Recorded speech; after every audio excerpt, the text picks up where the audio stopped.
Comment avoir des fesses bombées en seulement 10 minutes top chrono? Eh bien, c'est ce que je vais te proposer dans cette nouvelle vidéo. Donc, salut à toi, bienvenue dans l'épisode numéro 258. Si tu découvres ma chaîne, je suis Andy, je suis ton coach fitness et chaque jour, je t'accompagne à travers une vidéo YouTube. Si ça t'intéresse, en bas à droite de la vidéo, tu peux cliquer sur le petit onglet s'abonner. Ça te permettra de rejoindre des centaines et des centaines de personnes qui suivent chaque jour mes différents entraînements et mes différents conseils. Alors aujourd'hui, pour le défi, on a besoin juste du poids de corps, donc tu n'as pas besoin de matériel spécifique. Donc tu peux déjà te mettre en tenue de sport, des chaussures et ensuite on va pouvoir travailler la technique sur les différents mouvements et ensuite je t'expliquerai le format de travail.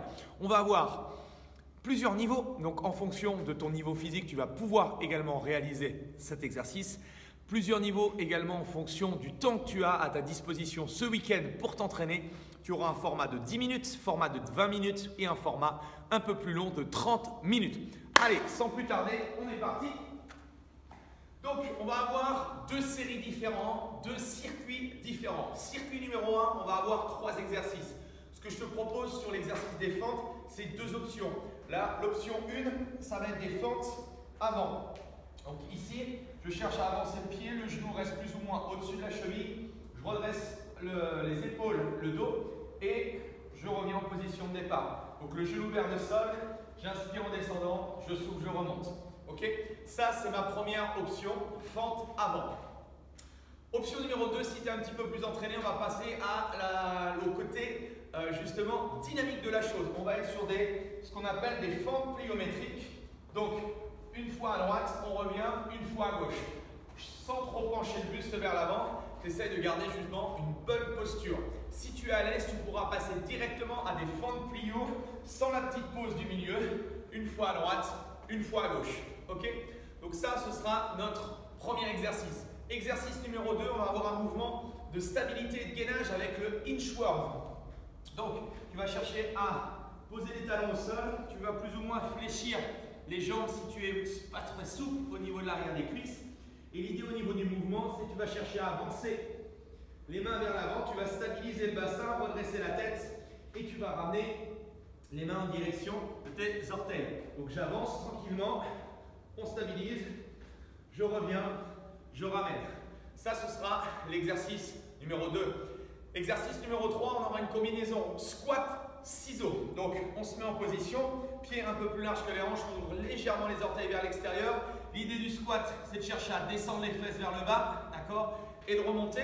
Une fois qu'on a fait un squat, on se met en place pour faire un ciseau. Je te montre ici, hop, rapide, déplacement des pieds d'avant en arrière, et on enchaînera ça. Ok? Donc on a 3 exercices. Premier exercice, fente avec plusieurs options. Deuxième exercice, inchworm. Troisième exercice, squat, ciseaux. Ça, c'est le premier bloc de travail. Ensuite, on a le deuxième bloc de travail où on aura de nouveau des fentes. Ok? Toujours, c'est notre fil conducteur. Exercice numéro 2, on va avoir un exercice de gainage. Donc ici, tu vas chercher à planter les talons dans le sol. Les genoux sont légèrement fléchis et tu vas pousser les fesses vers l'arrière. Ce qui est important pour moi, c'est de garder justement cette longueur au niveau de ton dos. Le dos reste droit. Et si tu es à l'aise, d'accord, tu vas garder la tête dans le prolongement de la colonne et tu vas monter les bras en prolongement de ton dos. Donc tu cherches à te grandir au maximum et là tu vas sentir justement un bon travail au niveau des lombaires.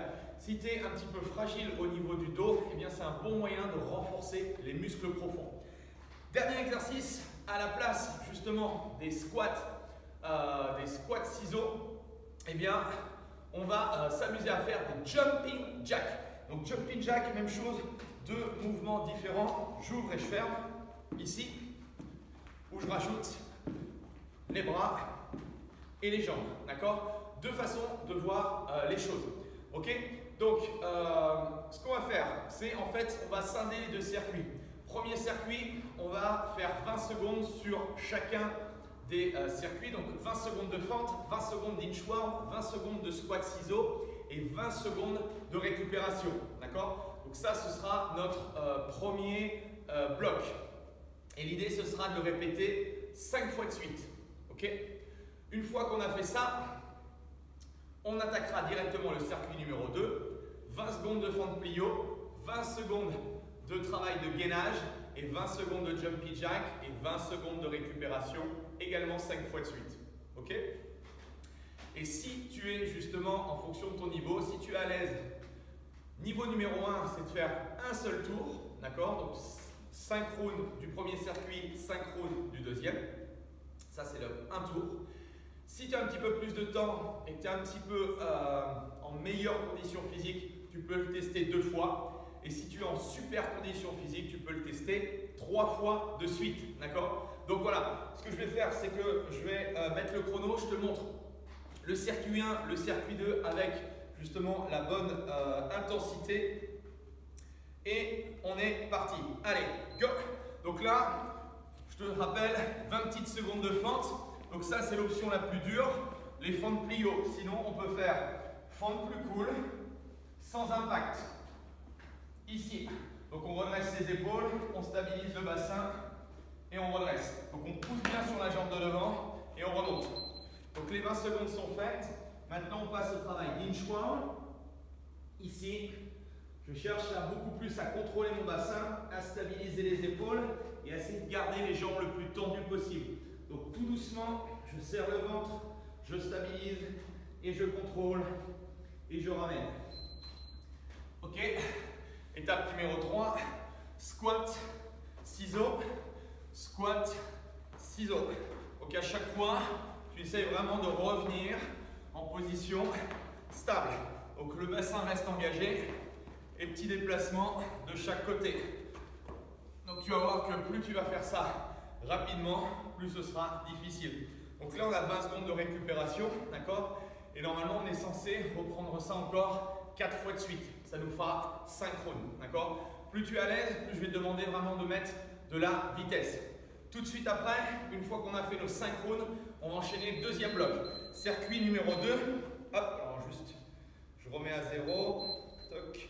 Je remets à 0 et on repart sur donc, notre fameux travail de fente. D'accord? On se souvient les options. C'est des fentes avancées et je recule. Option numéro 2, je fais un petit jump et je reviens. Option numéro 3, j'enchaîne très fort. Ok? Exercice numéro 2, je stabilise le bassin, je monte les bras. Si je trouve ça un petit peu dur, je reste en position. Ce qui est important, c'est de garder le dos très droit, la colonne allongée. Je maintiens fortement la stabilité, je bloque. Donc là, c'est normal que tu sentes le bas du dos parce qu'on renforce la musculature profonde. Dernier exercice, hop, je peux me placer, je fléchis, je pose les talons, je peux utiliser les bras. Tu l'auras compris, en fonction vraiment de ton niveau physique, tu vas vraiment pouvoir adapter. Donc évite de faire tout en apnée, garde la bouche grande ouverte. Ok, donc là je t'ai montré toutes les petites séquences. Maintenant tu sais ce qu'il te reste à faire, d'accord? Tu as de toute façon toute la description en dessous de la vidéo. Si tu as des petites questions, eh bien, tu peux me les poser également. Si tu as aimé ce défi, n'hésite pas à liker. En tout cas, merci à toi, merci de ta confiance. Et nous, on se retrouve demain pour le circuit mobilité. Allez, salut!